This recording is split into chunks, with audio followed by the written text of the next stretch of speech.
And I think before we get into inclusion, one thing that we need to realize, and I don't think we've made the point yet, whenever we're talking inclusion, inclusion is not to the exclusion of others, but how do we make the organization whole? Yeah. All right? So many of you went downstairs and used the stairs in order to go and have breakfast. So if there were people that had wheelchairs, and we say we want to find a contraption that enables them to go down the stairs, would any of you say, no, they need to find their way downstairs? Will it disadvantage you in any way in order to ensure that they've got access? Right? But typically whenever we think of inclusion, like it's to the exclusion of white people within the South African context. Right? Of men. Yeah.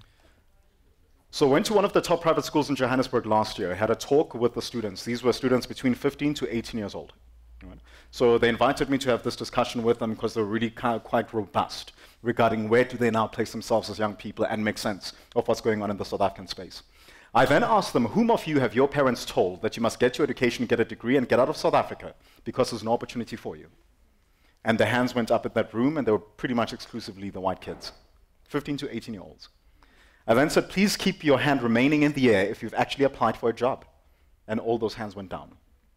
But these 15 to 18-year-olds are clear that there is no opportunity, no future for them within South Africa. They need to get their education, get their degree, and get out.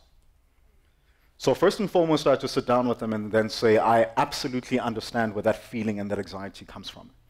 I understand this discussion that your parents are having with you because they're looking at what's going on within their society. They're looking at BEE codes and employment equity. And they are honestly worried and genuinely out of love and protection to say, I don't think that my children will have a future within this country.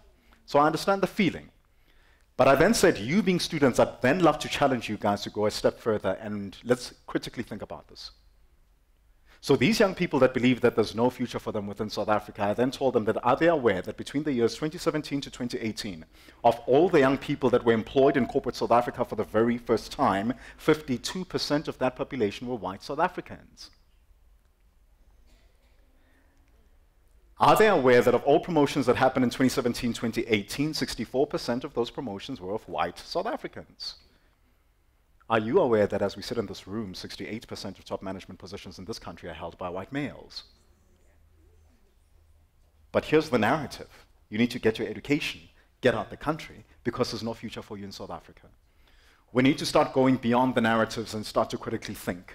We need to start going beyond the narratives and start to think for ourselves, how do I choose to show up differently? And how do I re-engage within the soil of South Africa? Because I recognize that there's a role for me and a place to play as we go forward.